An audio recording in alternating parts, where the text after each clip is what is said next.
And now we've got some okra plants that look like a bunch of mini palm trees. What's up, Lazy Dog fam? Hope all y'all are having a wonderful day. It is Tuesday, August 22nd here in South Georgia. And on today's video, we need to get rid of these wormy corn stalks here in our raised bed garden. I've got something pretty cool here to plant there next, some seeds a viewer sent us. Then I want to show you our Dwarf Cowhorn Okra plants, how I've kind of changed my growing strategy on those, and how these plants look pretty cool since we've done that. So a couple videos ago, we salvaged what we could from this raised bed corn grow out here. If you watched that video, you saw how the worms got more corn than we did. But we were able to get enough for a few meals, and we've been enjoying some of that corn on the cob over the last few days. This troubadour sweet corn here is pretty dang tasty. I don't know if I like it as much as those augmented super sweet varieties that we normally grow, but I'm still highly recommend this variety here. Pretty dang good tasting corn.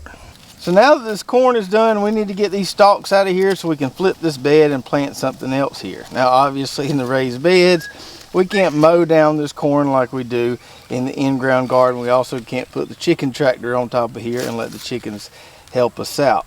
Now I could just pull up these stalks, but I think I'll be making more of a mess doing it that way. So instead, I'm just going to take my clippers here and just cut those stalks right there at the base of the soil. We'll throw the stalks out in the grass, chop them up with the lawnmower later. We always try to leave the roots in the soil if we can. It's not always practical to do that, but in instances where we can, we try to do that. So I'm just going to go through here and clip all these off, stack them up out there in the grass. Got a few weeds to pull in here, but it shouldn't take long to get these beds cleaned up. All right, so that only took just a few minutes to get that cleaned up there. We got our corn stalks over here. We'll chop up with a lawnmower later. You can see those little stubs in the soil there. Those will eventually rot out probably in the next month or so. Now we need to figure out what we're going to plant here next.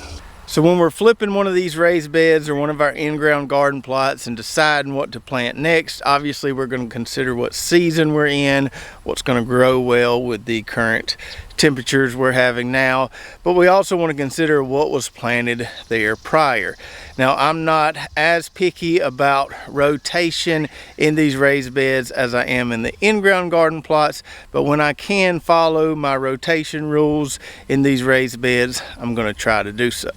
So last fall we had brassicas in these two end beds here, some greens, rutabagas, cabbage and stuff, and then we had lettuce in that center bed. So I'm probably not going to plant any greens or brassicas, anything like that in these beds this fall. Now this spring we had taters in these first two beds right here, and we had squash in that end bed over there, and then obviously we just had corn in all three beds. So I think it would only make sense this fall to put some taters in this bed, since those other two beds have already had taters this year. And then we'll put squash in those other two beds, since this bed here has already had some squash.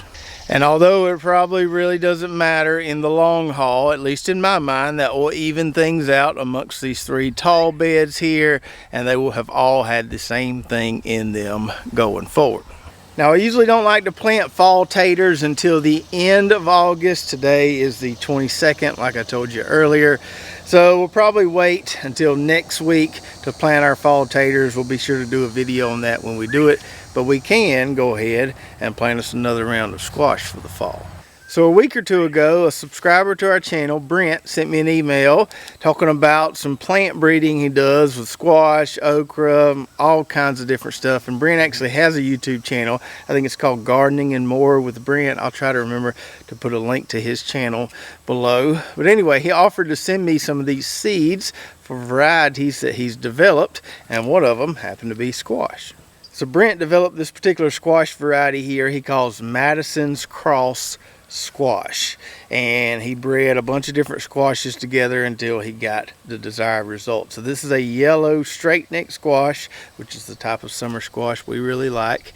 He says it's dense, it's really sweet, and this particular variety was bred to have a smaller seed cavity, so more squash meat less seeds.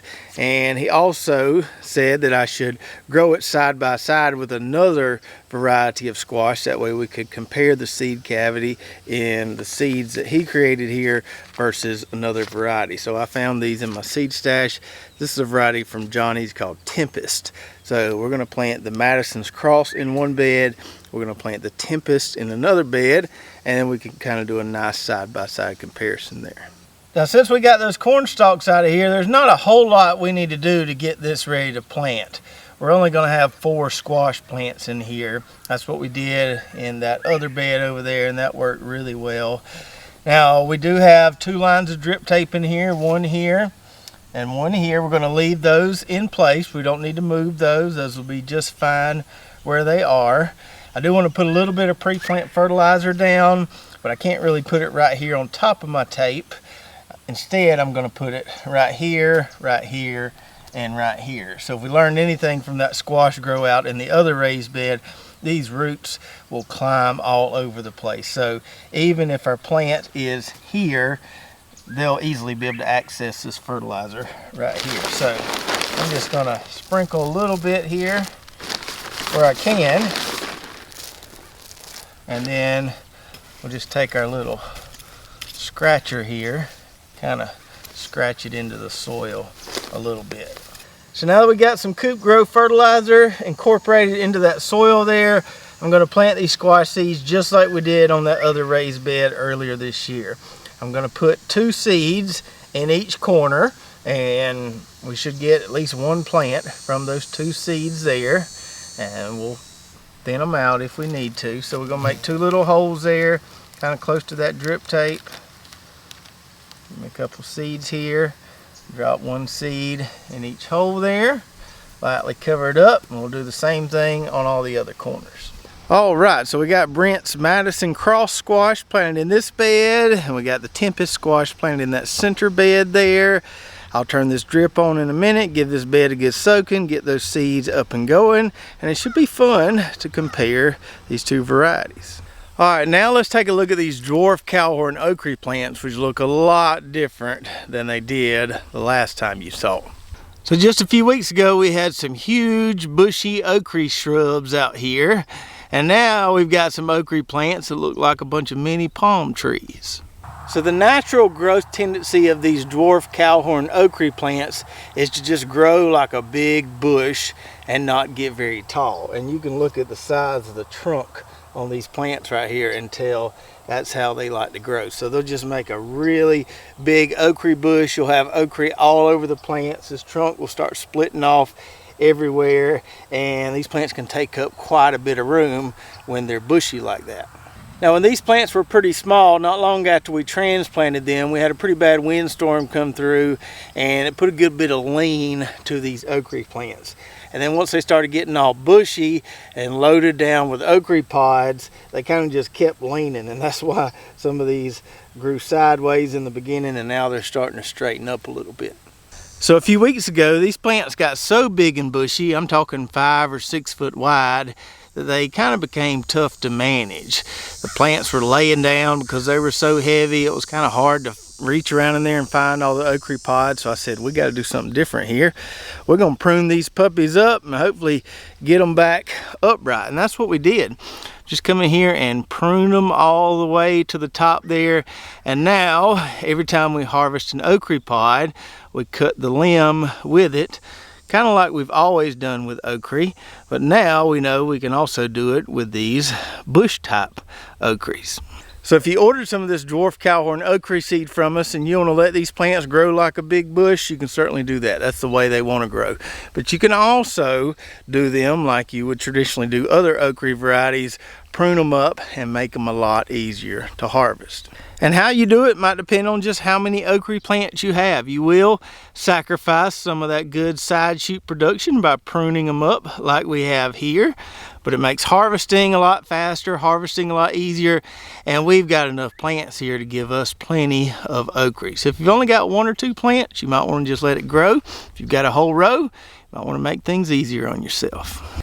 And since I've got a little extra room in this plot between those peppers and that Cowhorn Okra, I think I'll plant some more okra. Little fall planting of okra.